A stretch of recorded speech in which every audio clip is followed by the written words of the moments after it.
Guys, magluluto tayo ng spare ribs. Ayan guys. Spare ribs ang ulam natin. Ayan. Balik na natin guys. Para sa ating tanghalian. Ayan.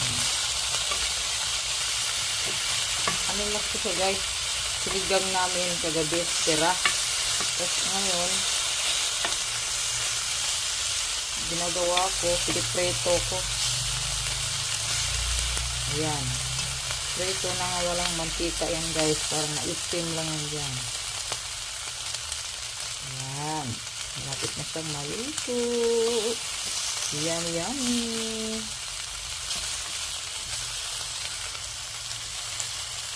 Ayan guys, natapos na tayo magluto. Thank you for watching everyone. Bye-bye.